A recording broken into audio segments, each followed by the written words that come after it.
Adom gari macha darkar oibibra?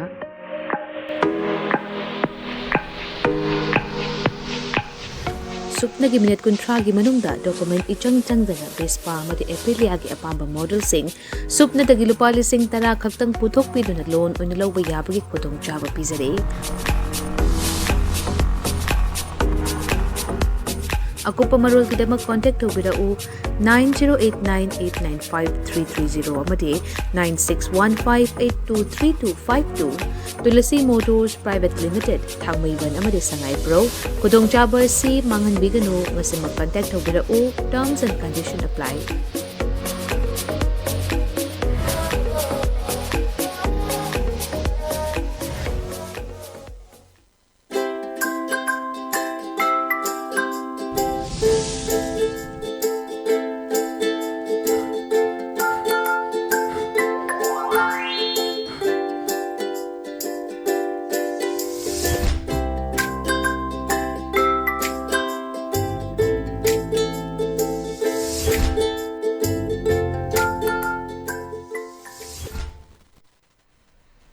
Very good afternoon. ELITETV test of cartoon Mahau Ming Taviru so Hamatara Mochari Mruinangasi Infala Pongo Pauses Singi cartoon da cartoon Nisina Kari Haining Liba, Kari Fongo Liba, Kari Wakal Kanan Libadu Miam da Sugana Tamzabigi Adumba program ni test of cartoon Mahau. Ahmed Lokasagi Koi Sana Lebaki, Loiredana Haiva. Loiredana Haiba, Koi cartoons Young Bio Kuki, Imamaira Pipe Singama Pandi Lakpa, Security Force. Paramilitary force in Sigwari Sanabagi Sinamani, the paramilitary force in High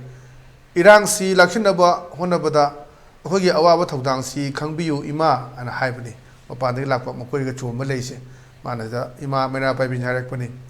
O Todang do Kangbadagini, Labirino Haina Lauri say, Hadana, a Koi Mina Waba Miamalagani, Wabi Runo, Aquidum Tozerage, Tuan Baku, Lady Ba, Fro Animal Station, Moidaba, Amada Michang Sambuki Tonka, Satare, and Imaibil Singa. Lauba, protest toba, ban toba, Mayam so quiz it Tenagre, Dongarang Muktasuni, a quay, a Vistopuristiki and Bol area, the Mayama, Chang Nabonabada, some rifles, Sang and Bonabada, Changan Kitabagi, Pausula, but Dinadana, when Mayamsi later can the quay, Palm Reto Antomazagati elected members in the Gi Aduga, ruling parties in the Gi Mayamsi, Assam rifles, Dopigro, why Assam rifle Punamaknataba. Particular 9 G 27 G 22 G Mayama, when a Pali had a chasing to them among the patient keeper. Say that we BJP Kambuna Suni, Asana follow talking of from Sekwe Prime Minister, the BJP President, Vice President, Secretary, Mayama Yorokan, the can give us a revenue, how's the father reply empty Lakte, Lakani have it has a ballet and a money from Doki with Adani, Sidang, Sagi Laiba, Mapani Lies in the Kochuari, when the Honor say, when the Wari say, Sizukara Kangbi, you hide an Ima Pena Pibising the hybrid, Ima Mena Pibising the whole, Taudang do Kang Bodagini, Labiranu and the Laurisiadana. Make it Taudang do Ure, Kange Koyazere, Oxere, Aduna Koi Labiranu, hide and Laurisire, Hidana, Pondo Padum Bakatuni, me and the Pondo Niba, but on the labor of cartoonation with Pona Pongi. Balohe Hibaduni, Balohe since the Mayamse Pambaga, what he would tie Shanabania, Alaman Mayamse Pambaga. At the high Churasan Budagi, Huraki by Irani,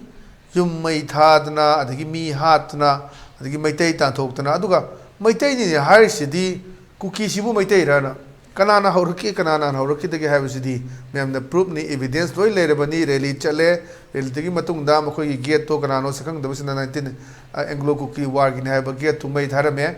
but the Amtabs not the Maka Taba or a Medis Hauna, no me Piraga. Me could let Sangaga Yung May Taba, and the gimme Hatpa, Tang the Yalaga Hatpa, Mayam Madugi, report a Malay, but to the other name of Haji, Moyahana so how there? So Sambu the Horokuni Ransi,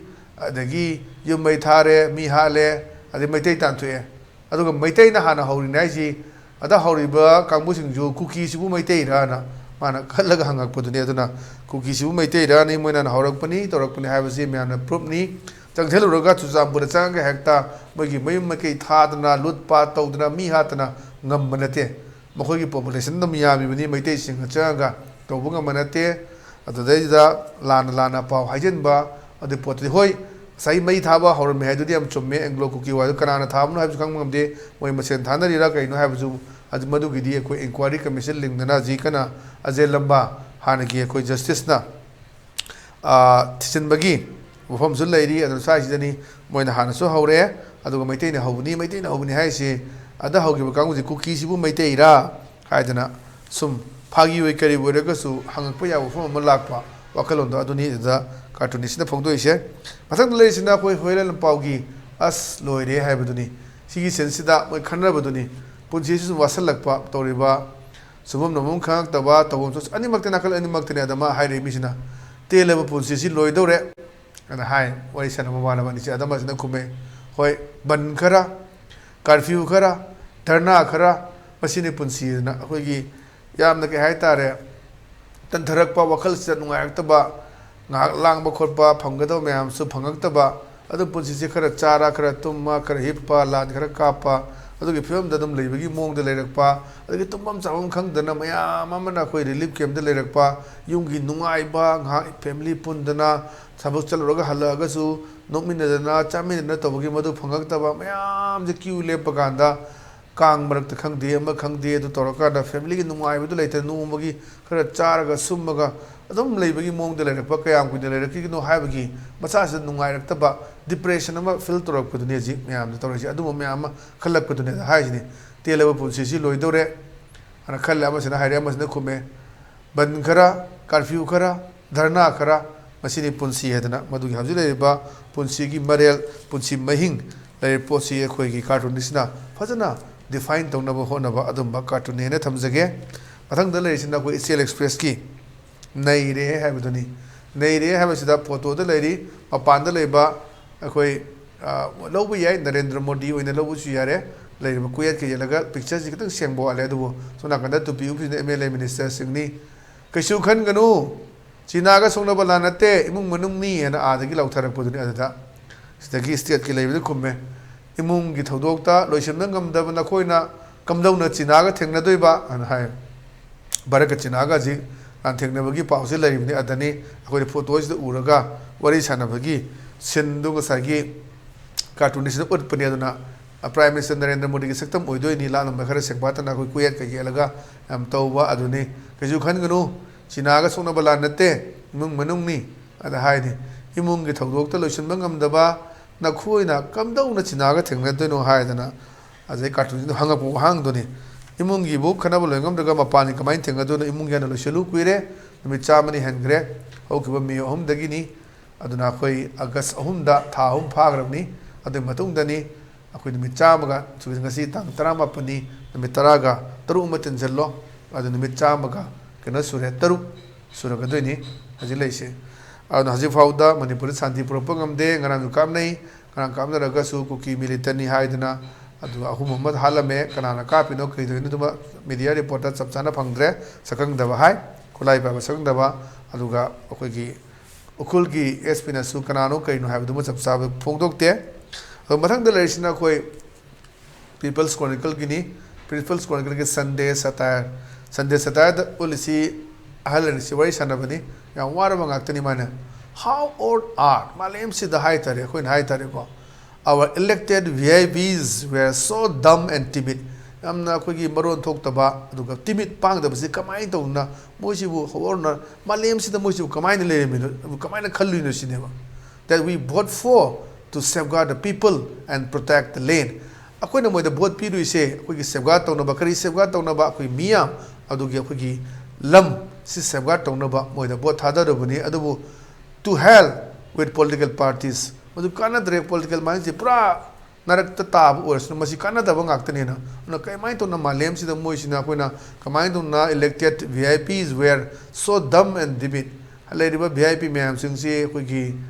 masun moron thok ta ba kadu yam timid oi ba pang da kamai to na ko elected to no we vote for safeguard we can bina ba safeguard the people ma'am sibu sen bina ba and protect the land koi lady but iram dam lam dam sibu ngak sen da we da moi the people ne kana dre to hell with political parties as lady ba political party khudam chungai re kem kana dre hedana praja sing law um ko to ta ba da gini cartoonist de puthora kana ngasi cartoon ina puthoka na mayam da khangar na ba honari ba adu ba yam na fa bajaba cartoon ne samjage adu ngasi gidi ELITETV gi test of cartoon gi mahau ata ma shole shin jage meng ta video singbo amukana khoram jabagalo na kani da be thangni jeri pinebis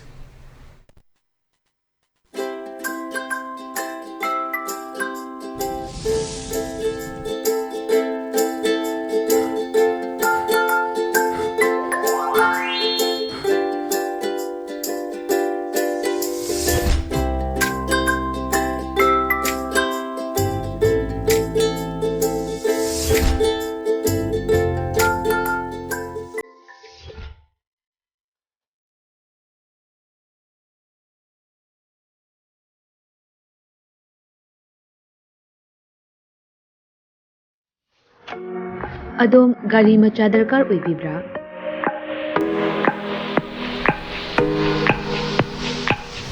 Supnagi minute kuntragi manungda document ichang changdana Vespa amadi Aprilia gi apamba model sing